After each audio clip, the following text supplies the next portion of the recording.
Vamos então retomar os trabalhos desta manhã.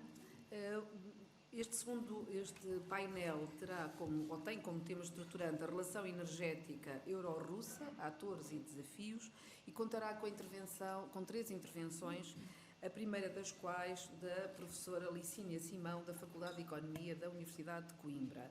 Muito brevemente, até porque têm convosco a informação sobre os currículos dos intervenientes neste painel, apenas para dizer que a professora é doutorada em Relações Internacionais pela Universidade de Coimbra, professora também na Faculdade de Economia da mesma universidade, onde coordena vários ciclos de estudos, investigadora visitante em vários centros de investigação internacionais.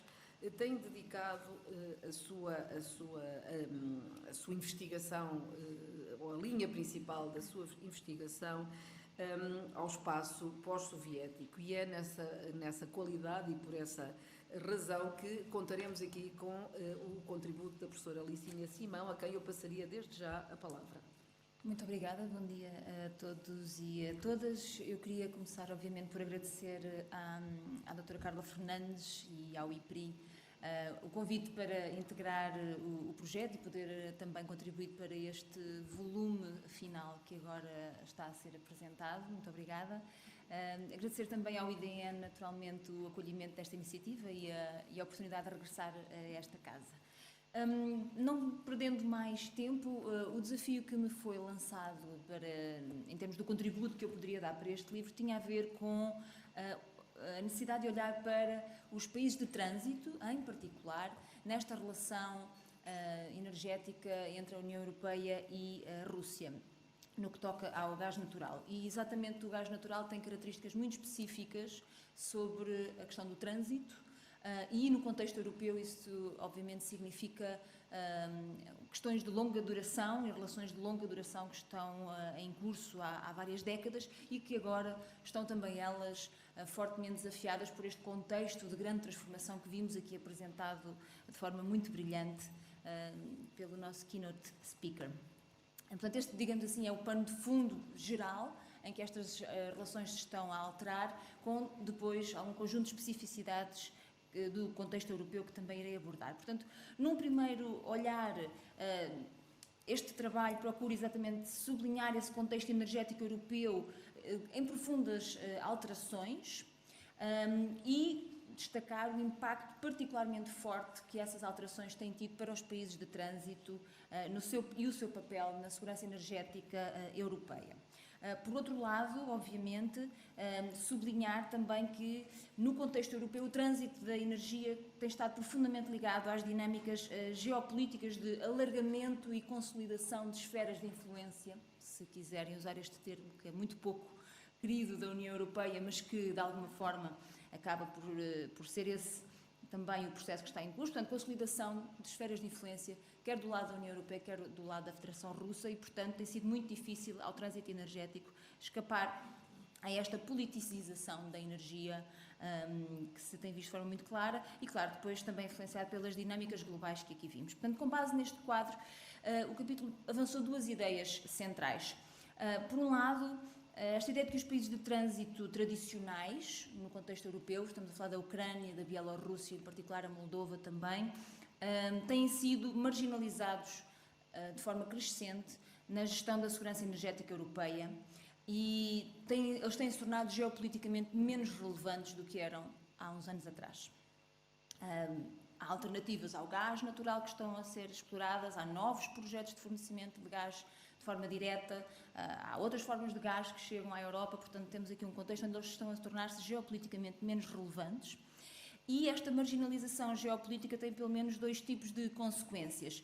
A primeira é que a segurança energética destes países de trânsito continua a estar na agenda.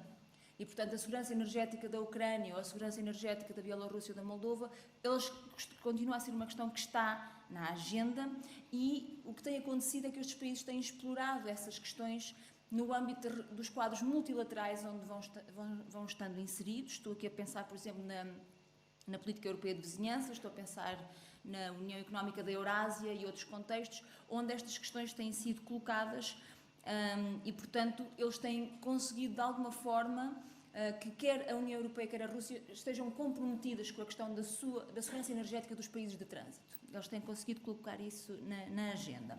Uma outra questão tem a ver com aquilo que eu chamei a deslocalização das questões políticas da energia para o nível intra-UE. E, portanto, o que nós passamos a ter, por exemplo, com o alargamento da União Europeia em 2004, 2007 e o que se espera para os Balcãs, mas principalmente 2004, 2007, e com as questões da parceria oriental, da política europeia de vizinhança, é que muitas destas questões da segurança energética passaram a ser não questões que tinham a ver estritamente com a relação da União Europeia com um ator externo, neste caso a Federação Russa, mas há toda uma dimensão intra-europeia que agora tem que ser acomodada. E, portanto, quando há pouco falávamos que o mercado interno energético está por concluir no contexto da União Europeia, é aí que falta resolver uma parte muito substantiva dos problemas que foram importados. Países como a Checoslováquia, que historicamente, a República Checa agora e a Eslováquia, que historicamente eram países de trânsito do gás que vinha da União Soviética para as comunidades europeias, agora são membros da União Europeia e, portanto, há uma série de questões que são importadas diretamente para a lógica intra-europeia. E, por outro lado, há uma deslocalização também destas questões para outros países de trânsito emergentes, nomeadamente aqueles que estão localizados no chamado Corredor Sul, em particular a Turquia. Portanto, esta marginalização destes países tradicionais de trânsito, a Ucrânia em particular, e o capítulo foca-se no caso da Ucrânia, tem tido estas consequências, porque as questões não desaparecem, elas têm que ser tratadas a outros níveis. Como vos disse, o capítulo olha em particular o caso da Ucrânia para mostrar como esta marginalização política tem sido acompanhada por outras iniciativas de caráter regulatório do seu mercado interno de energia, com benefícios, ou o que se espera que sejam benefícios para a segurança energética regional. No entanto, isto obviamente acontece ao mesmo tempo que esta rota de trânsito é crescentemente marginalizada em benefício de outras menos desenvolvidas e menos regulamentadas. Portanto, de forma muito breve, este sistema de trocas energéticas que nós temos atualmente na Europa manteve-se até o início dos anos 2000, basicamente o mesmo sistema que foi instituído na década de 70, quando, sob impulso da Ostpolitik de Willy Brandt, a República Federal Alemã iniciou um processo de aproximação à União Soviética. Como sabemos, historicamente, este era um processo que interessava às duas partes, e os países de trânsito neste contexto eram, na sua maioria, países ou que estavam dentro da União Soviética ou que faziam parte do seu espaço de influência. E, portanto, eles foram gradualmente incluídos neste processo de aproximação e de criação dos pipelines, que são os eixos estratégicos desta relação energética entre a União Europeia e a Rússia, depois de 1991, durante muito tempo. Com o fim da União Soviética, colocam-se então aqui um conjunto de questões novas, com estes Estados independentes que agora surgem, com uma série de desafios muito, muito importantes, quer em termos dos problemas económicos graves que eles enfrentavam, quer também pela falta de autonomia em relação a Moscovo, na definição deste novo papel de países de trânsito nesta nova relação energética. E, portanto, a questão da estabilidade dos países de trânsito começa a ser uma questão fundamental que se coloca quer para os produtores de energia, neste caso essencialmente a Federação Russa, quer para os consumidores também. O alargamento da União Europeia, como referi, em 2004 e 2007, cria aqui uma série de dinâmicas novas e é muito interessante como alguns destes países que entram agora para a União Europeia, obviamente, ou não obviamente, mas trazem e criam um conjunto de percepções dentro da União Europeia que visam alavancar a diversificação de fontes de energia e a diminuição da dependência estratégica da União Europeia em relação à energia que vem da Rússia, mas com isso também acabam por diminuir ou contribuir para diminuir a importância estratégica de países de trânsito como a Ucrânia. Portanto, se procuramos diversificar as fontes energéticas e rotas de entrada da energia, e neste caso o gás natural, no contexto europeu, então a própria Ucrânia acabará por ser marginalizada enquanto país de trânsito. E o caso da Polónia é muito interessante porque a Polónia, neste contexto de mudança de paradigma energético e no que toca até ao gás, tem acabado por ela se posicionar ela própria como um energy hub, com a questão da reversão dos fluxos dos pipelines e a entrada de gás que vem dos Estados Unidos ou da Noruega. Portanto, temos aqui efetivamente um contexto de mudança de paradigma. No que toca ao Corredor Sul, obviamente que esta tem sido uma posição importante no que toca à diversificação, mas com óbvias faltas de financiamento, falta de liderança política em termos dos projetos que são para desenvolver e do ponto de vista até da Turquia, mantém-se relações problemáticas, quer com os países do Médio Oriente, quer com os países até do Cáspio e na própria relação com a Federação Russa. Portanto, não é certo que o Corredor Sul possa ter o potencial ou vir a realizar todo o potencial que anuncia. De forma muito breve, para não tomar muito tempo, queria destacar duas questões que têm a ver com as estratégias desenvolvidas pelos países consumidores e pelos países fornecedores que acabam por afetar a capacidade dos países de trânsito manobrarem nesta posição intermédia. Por um lado, as pressões da União Europeia para aquilo que se convencionou chamar a europeização da energia. E, portanto, se, apesar de tudo, a regulação do mercado interno tem sido incompleta, o que é certo é que, fruto das crises do gás na Ucrânia no final de 2005 e depois no final de 2008, o que temos é a questão energética a aparecer de forma mais visível também naquilo que é o trabalho da Comissão Europeia e no âmbito do Conselho Europeu também. E, portanto, passamos de um modelo em que, nos anos 90, aquilo que se procurava fazer era promover o livre comércio energético e a regulação em linha com aquilo que era a Energy Charter Treaty. Nos anos 2000, acabamos por ter um enfoque maior nas questões geopolíticas, da diversificação energética, do desenvolvimento de novas rotas, de novos percursos e de novos projetos, par a par com a questão da regulação. Portanto, o mecanismo da regulação do mercado é um elemento fundamental da estratégia de afirmação da União Europeia para estas regiões.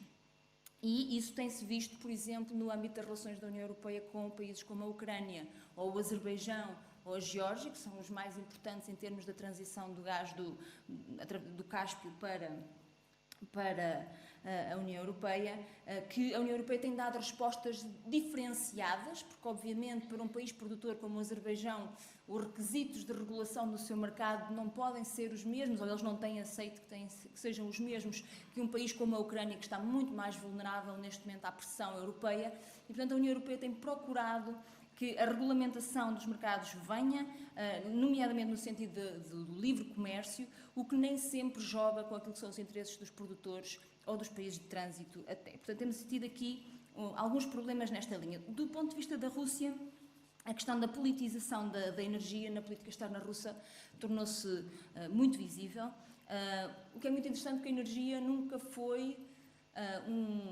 um bem de mercado estritamente falando, não é? Ela tem uma dimensão política por natureza. A questão é que houve uma ativação de forma muito clara desse potencial político da energia como uma ferramenta de afirmação regional da Federação Russa e os próprios documentos estratégicos da Rússia afirmam exatamente essa dimensão estratégica, sendo que a Rússia tem preferido relações pouco regulamentadas com os países de trânsito, muitas vezes até fora dos quadros multilaterais de cooperação euroasiática que a Rússia está a promover e preferindo os formatos bilaterais onde as assimetrias de poder a favor de Moscou são mais facilmente ativadas e, portanto, essa relação também mudou. E nós, obviamente, temos assistido a essa mudança no paradigma do fornecimento da energia russa à Europa. Obviamente que também há todo o vetor asiático que a Rússia tem explorado e que continua a explorar, mas no que toca ao fornecimento de energia ao mercado europeu, que continua a ser um mercado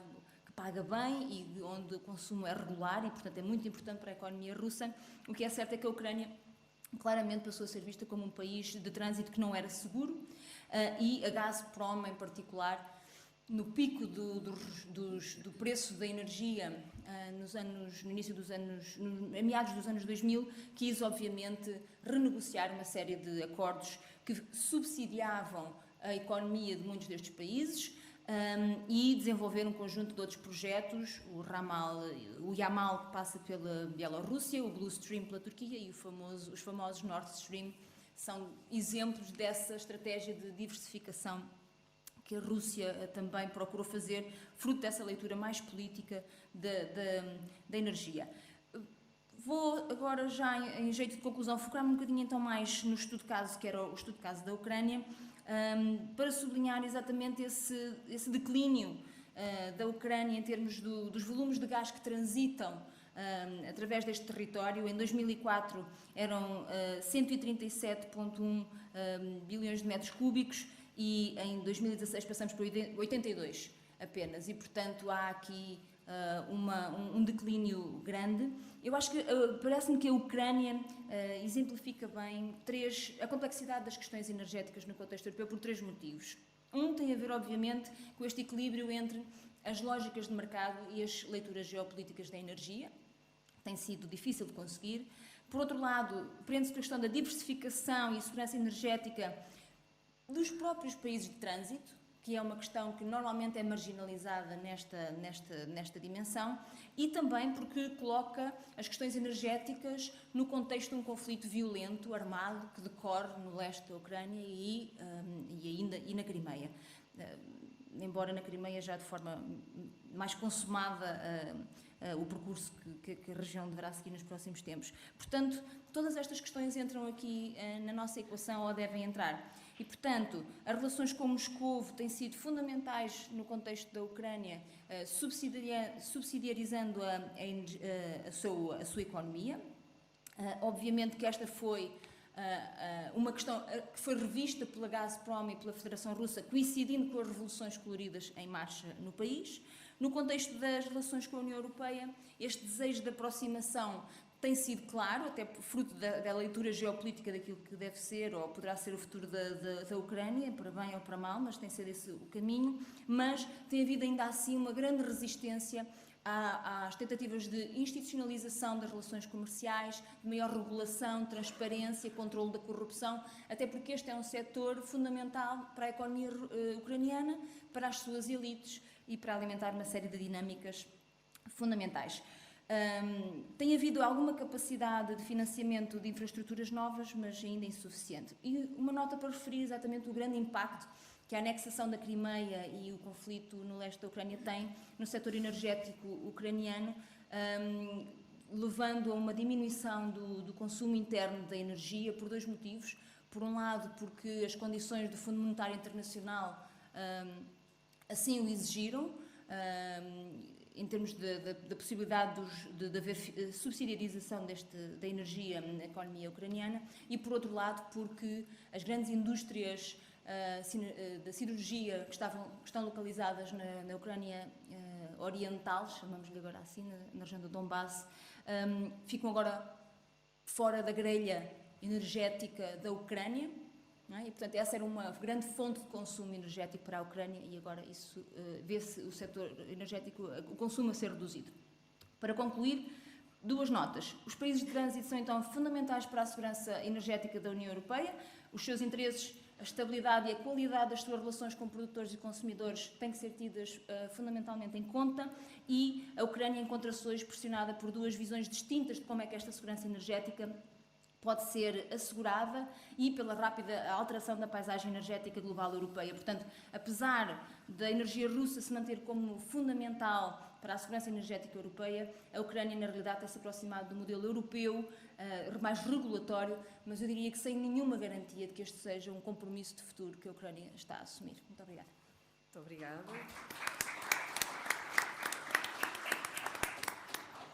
Passaria de imediato a palavra à professora Maria Raquel Freire, doutora em Relações Internacionais pela Universidade de Kent, investigadora do Centro de Estudos Sociais e professora da Universidade de Coimbra, da Faculdade de Economia, titular de uma cátedra Jean Monnet, diretora de vários programas do Programa de Doutoramento em Política Internacional e Resolução de Conflitos, coordenadora da licenciatura e do Núcleo de Relações Internacionais da Faculdade de Economia, várias outras atividades que me dispenso aqui de nomear, pelo dado o avançado, o adiantado da hora. Os seus interesses de investigação centram-se nos estudos pela Peacekeeping e Peacebuilding, política externa, segurança internacional, Rússia e espaço pós-soviético. Passo a palavra. Muito obrigada. Muito obrigada, Teresa. Eu gostava de começar por agradecer o convite à doutora Carla Fernandes e ao IPRI para fazer parte da equipa de investigação e, claro, ao Major-General Viana pelo sempre muito caloroso acolhimento aqui no IDN. Algumas das considerações que eu vou tecer nesta minha breve apresentação vão dialogar com alguns dos pontos que a Alice Inês já fez e estou certa que também o meu colega de mesa em seguida abordará de alguma forma. E, portanto, o desafio que me foi colocado foi o de pensar as relações da União Europeia com a Rússia em matéria energética da perspectiva da União Europeia e com um enfoque mais claro nas questões do gás. E aquilo que se afigura de imediato, e penso que o Keynote também deixou isso de forma bastante clara, é que alterar a configuração em termos de abastecimentos de gás natural e também de petróleo é algo que demora algum tempo, apesar de tudo. E, portanto, temos países para os quais os investimentos são demasiados em termos das suas capacidades e há todo um conjunto de especificidades técnicas que também têm implicações nestes processos. Mas é muito claro que nos últimos anos, no quadro da União Europeia, tem havido uma melhoria nas capacidades e o desenvolvimento claríssimo a nível tecnológico, incluindo desenvolvimentos ao nível do gás natural liquefeito.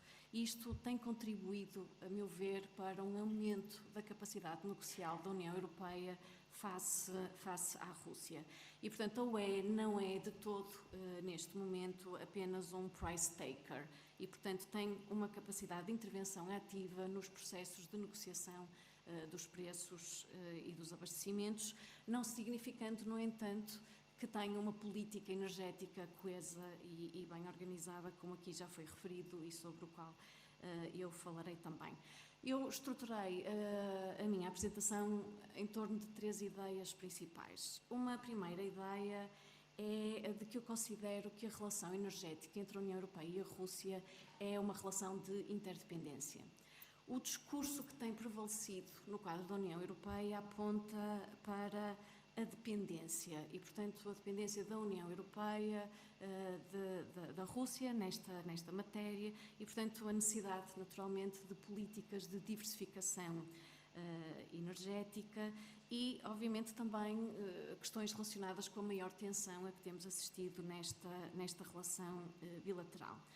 Aquilo que vários estudos acabam por demonstrar é que, de facto, a dependência da União Europeia do gás natural russo não é tão dramática como muitas vezes é apresentada e que, de facto, há também uma dependência, se quisermos, russa do mercado europeu UE. E, portanto, isto torna a relação menos assimétrica, dadas as necessidades mútuas, e é por isso que eu falo de interdependência, mesmo que assimétrica.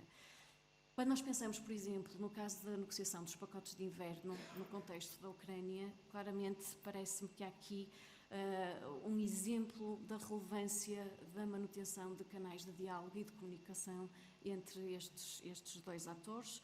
Ou, se quisermos pensar, por exemplo, no caso das sanções, que estão neste momento em curso, que não englobam esta questão dos recursos energéticos. E, portanto, claramente há uma vontade de ambos, UE e Rússia, para manter os canais de diálogo e os fluxos, digamos assim, apesar de dificuldades em aberto. Um segundo ponto que eu faço neste trabalho tem a ver com uma tendência gradual para a geopolitização da energia na relação bilateral UE-Rússia. E, portanto, claramente, no tempo da Guerra Fria ainda havia claramente aqui uma dimensão mais económica e que também se manteve ainda no período pós-Guerra Fria, vai gradualmente ser politizada e, portanto, de alguma forma, o business as usual vai passar a ter interpretações e conotações políticas e geopolíticas muito claras. Quando nós olhamos a linguagem, e quer seja ao nível do discurso e dos comentários políticos, quer seja nos próprios mídia, fala-se de guerras do gás, da torneira como arma, não é? Fechamos ou abrimos as torneiras, a questão dos petroincentivos, as petropunições, enfim, temos toda uma linguagem que de facto aponta para dissensão e competição em matéria energética entre estes dois atores. E claramente estes recursos passaram a ser parte do discurso político e, portanto, isso é incontornável. O terceiro ponto tem a ver com o contexto mais lato em que se insere esta relação. O Keynote Address foi muito interessante na forma como contextualizou a questão da China, dos Estados Unidos, a Rússia, onde está a União Europeia em todo este diálogo e, portanto, este contexto mais lato, onde as relações União Europeia-Rússia em termos energéticos se dão, é importante. E, naturalmente, a questão da Ucrânia como pano de fundo, porque neste momento é também incontornável. E, portanto, se por um lado estamos num contexto de grande pressão para maiores investimentos, para maior diversificação, por outro lado enfrentamos também grandes incapacidades, especialmente no quadro da União Europeia, que acabam por poder bloquear alguns dos processos que seriam importantes. E, portanto, nesta relação algo conturbada União Europeia-Rússia, o desenho no futuro de um regime de segurança energético que seria expectável na Europa alargada parece claramente questionado. Face a estes 3 pontos, vou deixar aqui brevemente algumas ideias que me parecem interessantes para explorar um pouco estas relações. É muito interessante quando recuamos no tempo, ainda na altura da União Soviética, a densidade de gasodutos que começa a crescer e começa a estar presente nas relações entre então a União Soviética e as então comunidades europeias é evidente. E, portanto, é interessante vermos que se cria aqui uma relação em termos da energia que vem de trás e, portanto, quando nós olhamos, como um autor dizia, com alguma graça, o prato de esparguete, que é o mapa de todos os gasodutos que temos na Europa, estes veem a sua concretização, não é? A sua construção desde já há algum tempo. E, na realidade, só lá para finais dos anos 90 é que efetivamente se inicia a construção de rotas alternativas e se começa a pensar que, de facto, é melhor haver aqui uma diversificação. E, portanto, a questão da construção do gasoduto Yamal-Europa, através da Bielorrússia, Polónia e Alemanha, portanto, remete para este período. Em 2003, o Blue Stream, trazendo energia do Mar Negro até à Turquia e depois a partir daí para a Europa, portanto depois os projetos do Nord Stream, que sabemos que ligam diretamente a Rússia e a Alemanha. Temos vários projetos novos, como o Turk Stream e o Nord Stream 2, portanto mais de diversificação do que o outro, mas portanto há vários projetos que têm estado em desenvolvimento. O que é interessante também é pensarmos que ao longo dos anos 90, na Rússia, assistimos à década das privatizações e, portanto, nessa altura, o Estado russo controlava, a dada altura, apenas 10% do mercado do petróleo e a Gazprom, sendo a líder do mercado, o Estado tinha um controle de 38% desta companhia. E, portanto, será depois, já mais tarde, e com Vladimir Putin, que se vai alterar o cenário e vai haver um revertimento, digamos assim, da privatização de algumas das companhias ligadas à exploração do gás e do petróleo e, por exemplo, o caso do Yukos, devem-se lembrar, acaba por ser, de alguma forma, um exemplo nesta questão e, portanto, cria-se uma divisão de competências entre um mundo mais económico e um mundo mais político, que é interessante olhar. E, portanto, será já nos anos 2000, de alguma forma, que esta questão da energia, e vemos como é tão importante para a economia russa, que está extremamente dependente dos recursos energéticos, do petróleo e do gás. Obviamente que isto tem implicações em termos da forma como a Rússia se procura afirmar como uma grande potência no sistema internacional, bem como tem implicações na área de vizinhança, como a Licínia acabou de referir. Relativamente ao contexto da relação União Europeia-Rússia, É interessante porque quando olhamos os processos de integração regionais que se têm desenvolvido, nem sempre têm seguido uma lógica de cooperação, isso acaba por ser evidente, e têm de alguma forma reforçado as tais esferas de influência de que a Licínia falava, estas áreas de influência, com políticas de recompensa e de punição. E, portanto, de alguma forma acabou por se desenvolver uma lógica um bocadinho centrípeta, em que os projetos acabam por ser ou UE-centered ou Rússia-centrados. E, portanto, isto acaba por resultar menos, a meu ver, de questões normativas, no sentido em que, naturalmente, quer a UE, quer a Rússia procuram estabelecer regimes regulatórios que, de alguma forma, respondam aos seus objetivos, procuram reduzir a dependência externa e, portanto, as lógicas de diversificação energética estão presentes quer na política russa, quer na política da União Europeia. Tentam reduzir riscos, aumentar ganhos, etc. Portanto, isto é patente na política de ambos os atores, mas o grande diferencial estará na forma como estes atores se vão posicionando e acabam por percepcionar estas questões da segurança energética. E, obviamente, como já aqui foi dito, e de forma muito clara, de facto, sabemos que dentro da União Europeia há grandes diferenciais e, claramente, a Alemanha acaba por ser o exemplo paradigmático com a questão do Nord Stream. A Ucrânia surge naturalmente como um exemplo relevante e que nos ajuda a perceber algumas destas dinâmicas. Como já foi referido, a renda relativa ao trânsito é uma importante fonte de rendimento para a Ucrânia e, após a anexação da Crimeia, os fluxos energéticos via Ucrânia diminuíram. E, portanto, é muito interessante porque quando nós olhamos em 2013, a proposta russa era de vender gás à Ucrânia com desconto na ordem dos 33% por metro cúbico. Após a anexação da Crimeia, o preço aumentou em 80% e, portanto, sendo o preço mais elevado em toda a Europa. E, portanto, isto lido em linha com a geopolitização da energia e a política de refocagem da Rússia na Ásia, portanto, a questão da gasificação do leste asiático, como tem sido colocada por alguns, acaba por ser interessante neste contexto.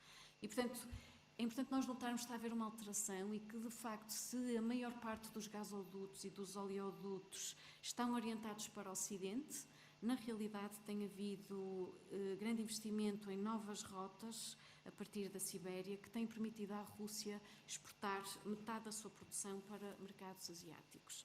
E isto é, obviamente, um dado importante na configuração destas relações, sendo que a própria Rússia reconhece que é mais fácil, apesar de tudo, negociar com os europeus do que negociar no quadro asiático. Ainda de notar, no caso ucraniano, que não parece que haja um desinvestimento total russo da Ucrânia como país de trânsito. E isto porque se a Rússia se desligasse totalmente da questão ucraniana, poderia ter implicações desfavoráveis, não só reduzindo a sua própria capacidade de abastecimento à Europa, como também diminuindo a sua capacidade de influência sobre as autoridades em Kiev e, portanto, há aqui uma manutenção de algum interesse estratégico. Além do mais, é importante referir que os contratos energéticos entre a russa Gazprom e a ucraniana Naftogaz, apesar de estarem em vigor e de haver várias referências de que não haverá cortes, de facto têm sido violados por ambas as partes. E neste momento temos processos em sede judicial e, portanto, a Câmara de Comércio de Estocolmo, que já aqui foi referida também, tem estado a arbitrar uma série de disputas que têm acontecido entre as partes e, basicamente, aguardam-se ainda algumas decisões judiciais e isto poderá vir a ter implicações mais concretas em termos da forma como as relações entre estas duas companhias e o envolvimento da Rússia na Ucrânia se vai manter. No quadro da União Europeia, e muito brevemente, o progresso tem sido muito lento nesta matéria, portanto, a ideia do mercado interno da energia que surge em 2011 e que vai levar ao objetivo de criar uma união da energia. Em 2014, algumas medidas como a Estratégia de Segurança Energética, o Programa Quadro 2030 para o Clima e para a Energia. Enfim, há movimentações concretas, mas na realidade há um longo caminho a percorrer, isso foi aqui também já sublinhado. É interessante, no entanto, que esta movimentação tem permitido, de facto, consolidar a estratégia de diversificação energética da União Europeia e, portanto, parece-me que é um ponto importante, mas não esquecendo que há elementos de continuidade e, portanto, a questão do Nord Stream e a discussão do Nord Stream 2 continua a reforçar a colaboração com a Rússia neste quadro. Aliás, o Nord Stream 2 tem sido apresentado como um projeto essencialmente comercial, o que acaba por ser interessante, portanto, tentar afastá-lo das questões da segurança. Portanto, Mas, a dada altura, o vice-presidente para a União de Energia da União Europeia referia: nunca vi um projeto comercial ser tão intensamente debatido por líderes ao mais alto nível na UE, em tantas ocasiões e ao longo de tanto tempo. E, portanto, naturalmente, há aqui outras questões que são importantes. Eu vou avançar e vou concluir pensando naquilo que são os cenários que temos em cima da mesa e, basicamente, simplificando um pouco, temos aqui dois grandes cenários. A maior parte dos acordos que estão atualmente em vigor entre a União Europeia e a Rússia terminam em 2025 ou por aí, perto, e, portanto, pode-se aqui abrir uma janela de oportunidade em termos de redefinirmos os termos da relação. E, portanto, aqui temos os dois cenários. Um cenário eventualmente mais pessimista, onde, fruto do contexto atual, continuaremos a assistir a um afastamento gradual destes dois vizinhos e, portanto, a questão da interdependência energética poder perder espaço e aquilo que poderia ser um elemento de maior convergência acabar por se tornar um elemento menos visível, digamos assim, ou pensarmos exatamente o inverso e pensarmos num cenário mais otimista, onde eventualmente esta janela de oportunidade possa efetivamente ser aberta e aproveitada, apesar do quadro de maior tensão. De facto, a competição e a falta de confiança com o que se tem passado, a guerra na Ucrânia, obviamente, é aqui um elemento fundamental, acaba por significar que todos temos a perder caso um regime de segurança energética nesta Europa mais alargada não consiga ser pensado, não consiga ser, de alguma forma, elaborado. E, portanto, a relação com a Rússia é, a meu ver, muito importante. Para já, as dinâmicas de interdependência entre a UE e a Rússia permanecem nesta grelha de gasodutos e oleodutos que as interliga de forma muito, muito densa, mas acabam por exigir um conjunto de entendimentos mínimos. Alguns têm-lhe chamado um casamento de conveniência, que permita o cumprimento de fornecimentos, bem também como os pagamentos atempados, mas esperemos que o cenário que aí venha seja de um maior otimismo, apesar do contexto de grandes dificuldades. Fico por aqui. Obrigada. Muito obrigada. Muito bem. And last but not least, vamos assistir à última apresentação deste painel, antes das perguntas e de alguma discussão. Alexei Grivac é Diretor-Geral Adjunto de Segurança Energética Nacional no National Energy Security Fund, especialista em energia e autor de diversos artigos sobre a Rússia, a segurança energética e as políticas energéticas. Foi vice-diretor do Departamento de Negócios e Finanças no Moscow News. É associado especialista em questões energéticas do Clube de Discussão Valdai e membro investigador do projeto Geoforger. It's a pleasure to have you here. I give you the floor, please. Thank you very much, Teresa. Good morning, ladies and gentlemen. First of all, I would like to say thanks to the organizers of this interesting project. I was very surprised and had 2 years ago this invitation. But finally, it's good that even here in Portugal, some 6,000 kilometers from Moscow, people consider the importance of Russian-EU energy cooperation and energy security issues. They are very crucial indeed. Even then you have here in Lisbon in December plus 20 degrees, and you cannot feel by the skin this importance of energy supply like we feel in Russia or in other northern states of the European Union. And in contrast, we have a broad disagreement on the importance of Russian energy for the EU with our neighbors like Poland, for example.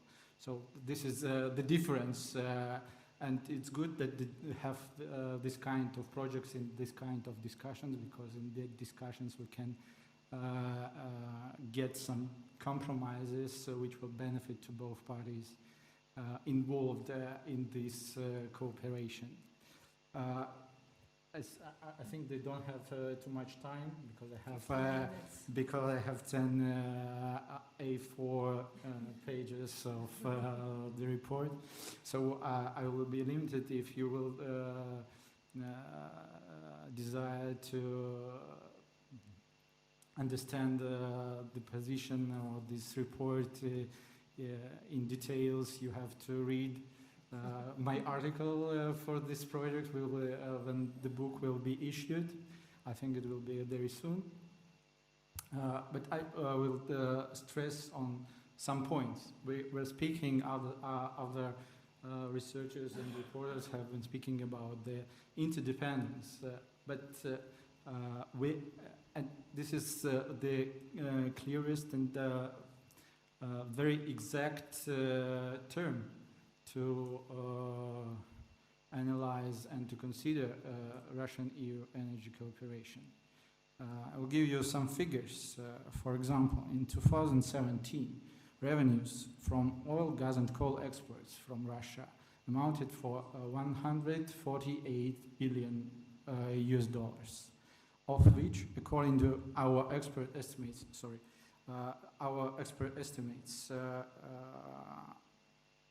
exports to EU amounted for about $95 billion. So EU countries account for 67% of Russian oil exports, 85% of foreign sales of pipeline natural gas, and about 35% of coal. In comparison, the most politicized part of Russian-European cooperation in the field of gas, Russian gas share in European gas balance, European gas market as a whole, not only imports, is now accounted for 36%. So who is more dependent in this term? And I will answer that this approach is fully wrong, and the interdependence is the exact approach to speak about it, because this interdependence decreases the risks of escalation and gives opportunity to go forward in more sustainable way. Because I will give you another example. We have geopolitical tensions now, you know. It's not about only Ukraine, but it's in general, because it's started much earlier than the Ukraine situation occurred. I think about 15 years ago, then the Western establishment, led by US, decided that Russia is a little bit changing and has to be stopped or maybe limited in its modernization and development.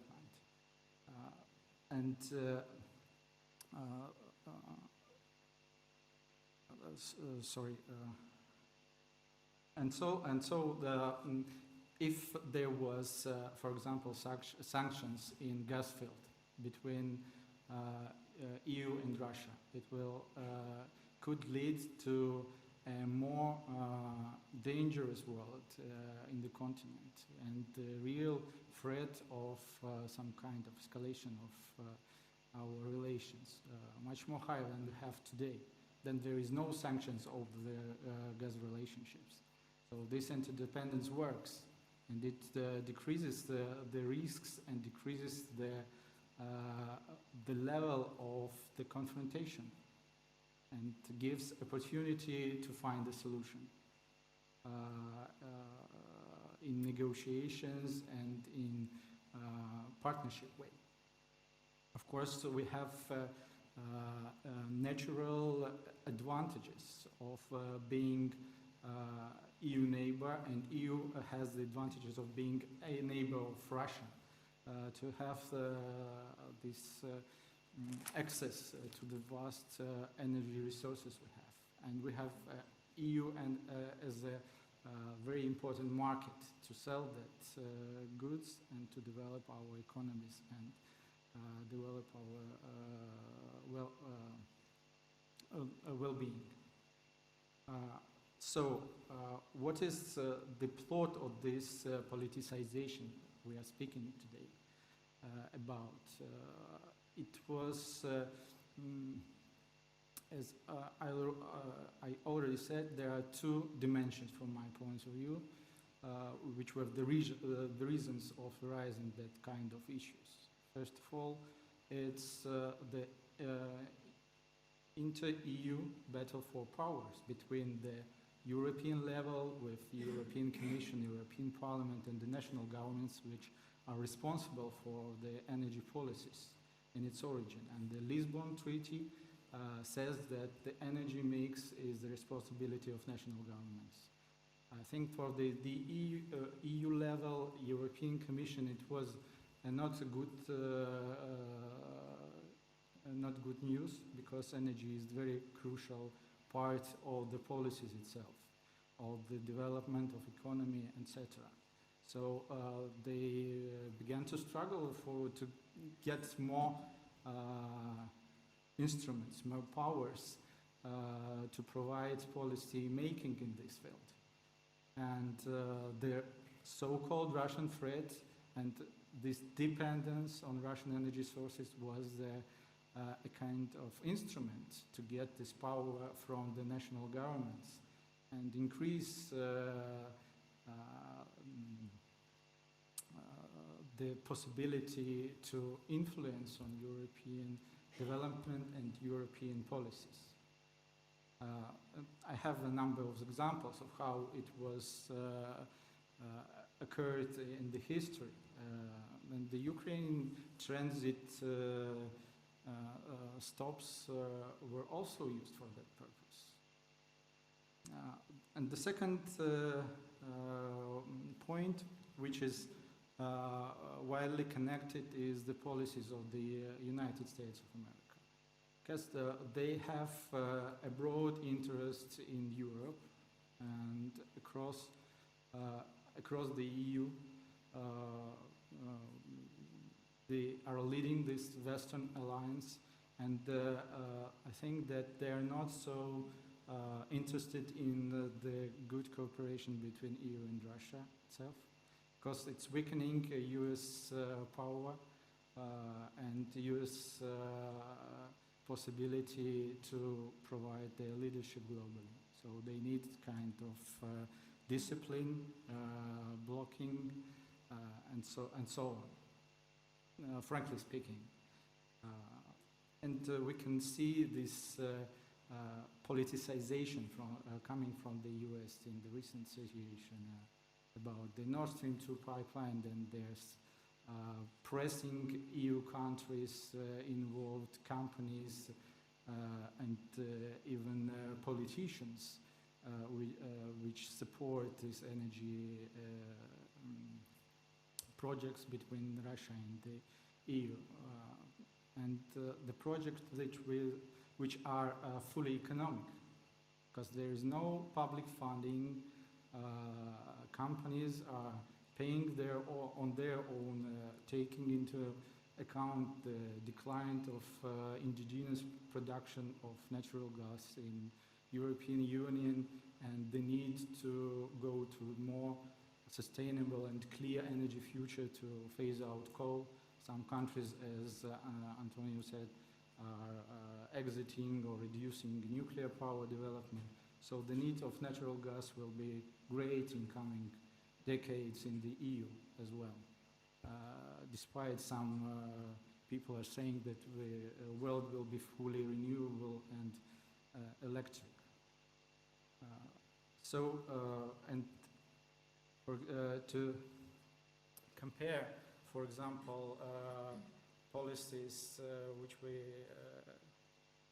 see in the area of promoting US LNG in European market, which one is more politically motivated actions and using the politics as increasing of the competitiveness of its own energy exports from Russia or from the US. I think this summer, Mr. President of the United States, Donald Trump, highly criticized Europe of being very dependent on Russian energies. And after that,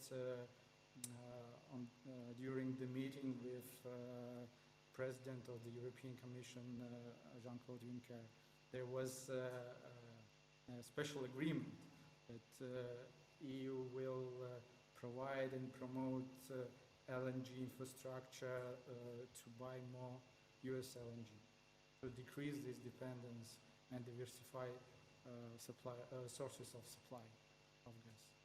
And will provide another about 700 million euros for this crucial infrastructure. And what we have in the reality, we have around 25% of utilization of current regasification facilities in Europe. So 75% is spare and can be used to import another 150 billion of US LNG or LNG from the worldwide global market. And in this situation, the pressure from the Washington makes EU to spend another hundreds of millions of euros only from the budget, and the second part from the private businesses to promote new infrastructure, which is obviously not needed to fulfill. And to increase the competitiveness of the US natural gas in the European market with political means. So there is politicization and the using this in its own economical and political interests. I think it's not rational. Just to say, there is no question about the need to diversify energy sources. If it is natural policy, not artificial, not finding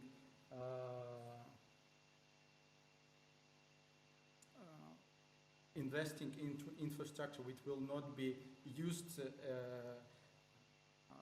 for the real market supply. Like we have, for example, in Lithuania, when they spend it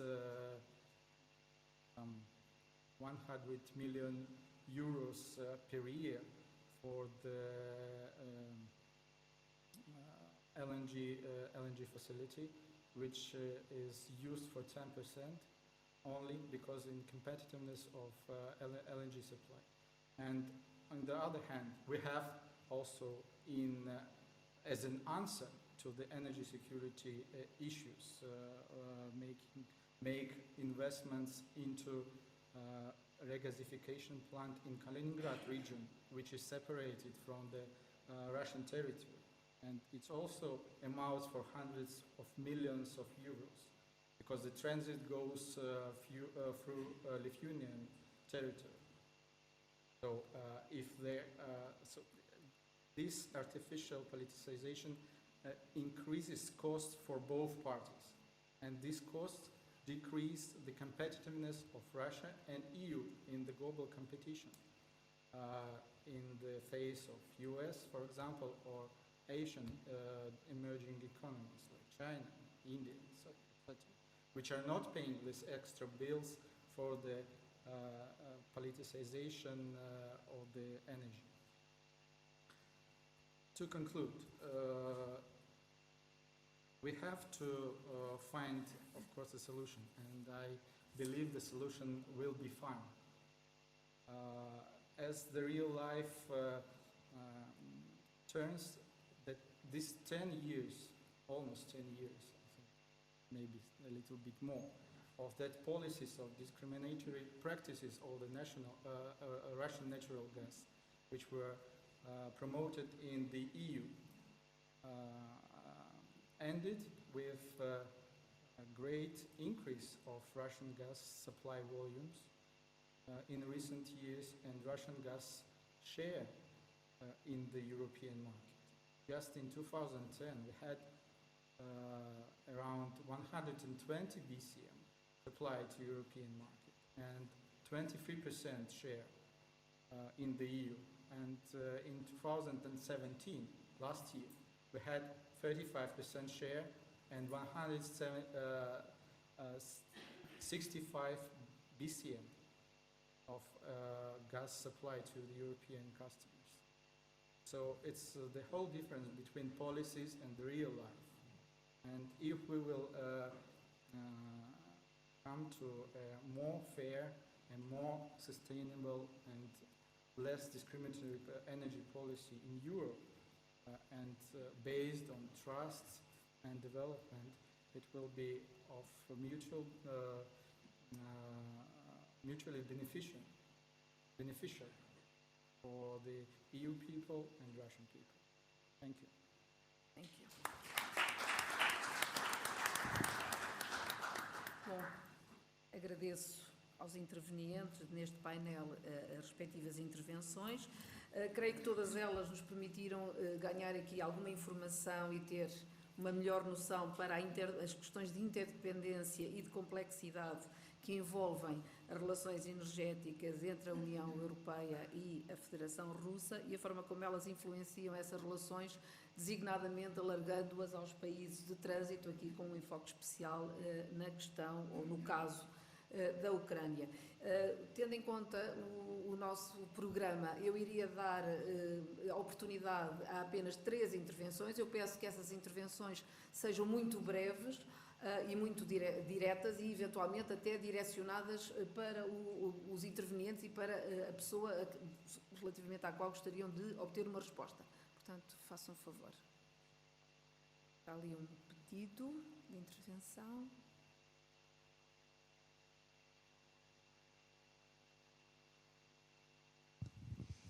Muito obrigada aos intervenientes. Eu, infelizmente, não pude estar no primeiro painel e não sei se, eventualmente, as questões que vou colocar até poderiam ser mais para o primeiro painel. Peço desculpa, mas estou em crer que também os intervenientes deste painel poderão dizer alguma coisa.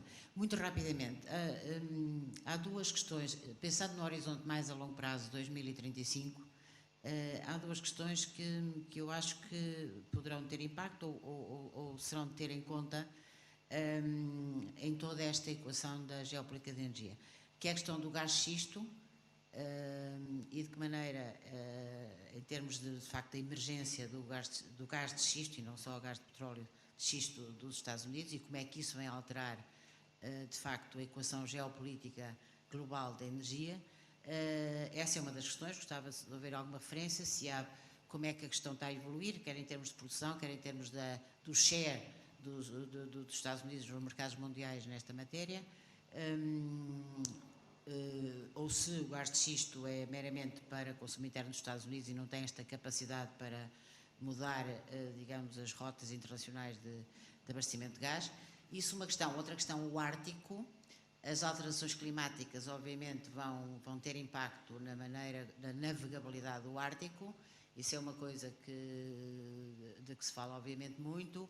Isto é uma coisa para ter impacto já em 35, para ter impacto mais. A Rússia, enfim, é um dos atores principais no Ártico e, portanto, até que ponto é que isso também vai alterar não só a equação global, como, inclusivamente, a entrada de outros atores também no Ártico e o abastecimento da própria União Europeia a partir daí. Eu tinha outras questões, mas não vou... Mais alguma questão?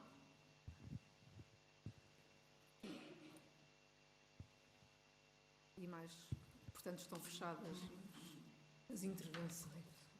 Call for questions. Muito obrigado pelas intervenções, acho que foram muito esclarecedoras. Desculpem-me as duas professoras, mas queria colocar uma questão diretamente ao Alexei. I appreciated your view about what is happening in Russia, but my key question is how can you explain that during the Cold War all the Russian system, energetic system, provided and fed Europe without any problems, and today we have all these kind of problems that you mentioned, because you said relative to the need that some European countries have to diversify their sources of energy, and in Russia I think this is not very well regarded, because Russia is a key partner, as you mentioned. More than 1/3 of oil and gas comes from Russia. I think Russia is a strategic partner for Europe. But when the energy is used as a political weapon, as you can understand, in 2005, 2006, 2007, 2009, Russia just interrupted the flow of energy to Europe. And this created a lot of issues. On terms of Europe, Europe has a lot of blame as well, not only in terms of the military system, the transatlantic alliance threats, the sanctions. So there is here a situation that is a non-win-win situation for both sides. So how we can overcome that from your point of view?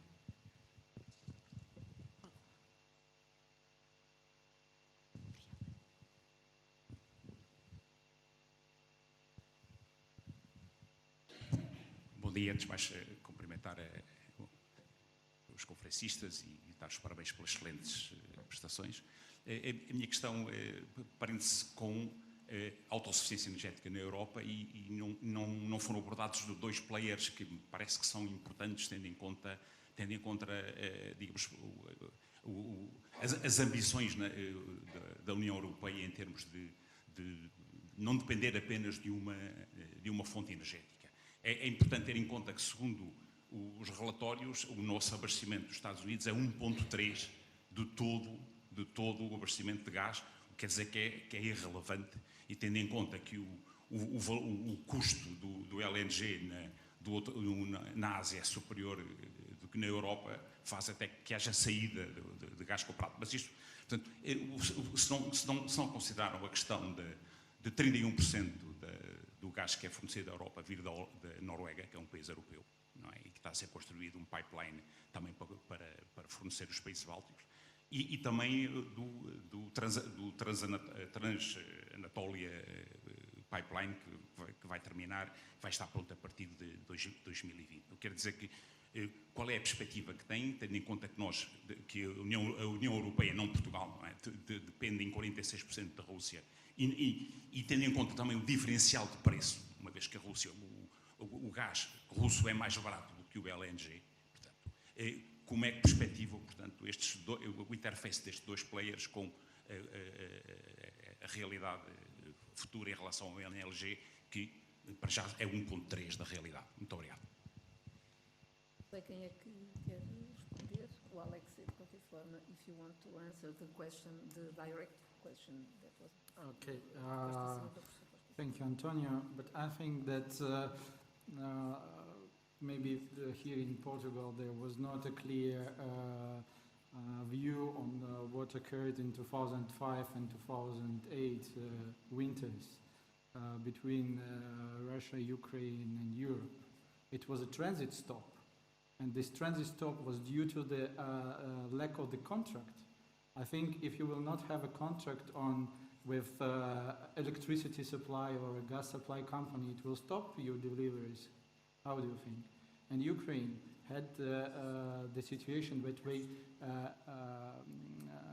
stopped the negotiations before the New Year Eve and went back to Kiev and wanted to have these supplies without contract signed. It's a difficult situation, of course, and I think that this situation was also a little bit artificial and used to how to say it, maybe to make Russian gas not so reliable and needed by the European customers. It doesn't work finally, as I said, because the volumes and share grow up. Because in reality, there is no such reliable energy source for Europe like Russia. For example, in 2010 and 2011, you had plenty of LNG due to the shale gas production increase in the US, and they stopped importing, or never even started importing huge amounts of LNG from the Middle East, from Qatar, which facilities were built first for the American market. It closed, and some significant volumes of LNG flowed to Europe. But after that, there was Fukushima, and a huge increase in gas demand in Asia, in Japan, in Korea, and now in China, and other emerging markets. And all that LNG flowed from the Europe to Asian markets. So there is energy security in LNG, which can go to the market which is more convenient, or you will need to compete in prices. That Asian, I will answering a little on the first question.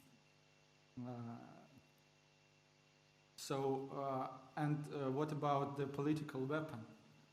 You mentioned that we hadn't such problems during the Cold War, but we had. When the Russian gas supply started in the wide range, and this system, which is now partly runs through Ukraine, Urengoy-Pomary-Uzhgorod gas pipeline system, in early 80s was negotiated between Russia, Germany, France, Netherlands, Austria, and the supply contracts for 20-25 years, which are still in place, were concluded. There was a deep pressure from the US on the European countries not to buy this Soviet gas. And the situation was the same. And at that time, this word, political weapon, Russian political weapon, was firstly used. And now we are 50 years almost 50 years. Just in summer there was anniversary of Russian gas supply to Austria, to Europe. And there were not the situation when Russia used the stop of energy supply to influence Europe. No any single example of that. If you will say it, I will be thankful to you. And that's why this is very reliable thing and very reliable source to Europe. And the market votes with its money. Consumers are paying for it. Thank you. Sim, eu ia talvez focar-me na questão das alternativas e de outras rotas de trânsito que possam ser inauguradas. A questão da Noruega é obviamente um parceiro energético importante para o contexto europeu e, portanto, explorar essas reservas pode ser interessante para os europeus. Eu referi brevemente a questão da Polónia, que procurava exatamente captar parte desses recursos do gás natural para poder ela própria funcionar como um hub de distribuição no centro da Europa a partir dos fornecimentos quer da Noruega, quer dos Estados Unidos. Em relação ao pipeline da Transanatólia, há aqui algumas questões mais complicadas, parece-me. Não só a questão da coleção dos fundos necessários para o investimento para a conclusão do projeto, mas também depois a segurança de abastecimento, e aqui obviamente os argumentos que o Alexei levanta sobre a reliability, não é? do fornecimento da Rússia é diferente, apesar de todos os problemas que temos encontrado, do que aquela que se encontra em países como o Iraque ou outros no Levante. E as relações da Turquia com estes países também não são necessariamente fáceis. E, portanto, eu penso que faz parte do panorama de diversificação Obviamente, para a própria economia da Turquia é um projeto fundamental, mas ele não vai substituir aquele que é o papel ainda muito central do gás russo neste cenário. Agora, é obviamente uma rota que até tem ela própria potenciais implicações políticas muito interessantes para aquilo que pode ser o envolvimento dos europeus nesta região do mundo também. Em 30 segundos, só uma nota para complementar o que foi dito em relação à questão da autossuficiência energética na UE. De facto, apesar de estar a haver investimento em energias alternativas, em diferentes fontes, é claríssimo que já houve, que está a haver um recurso maior ao gás que vem dos Estados Unidos, apesar do preço do Qatar e da Noruega. É claríssimo que estes países se tornaram importantes fornecedores energéticos da União Europeia, mas a leitura que eu faço da estratégia de diversificação energética na Europa não é uma leitura no sentido de temos que nos tornar totalmente autónomos e independentes da Rússia. E, portanto, basicamente, é importante, de facto, face à instabilidade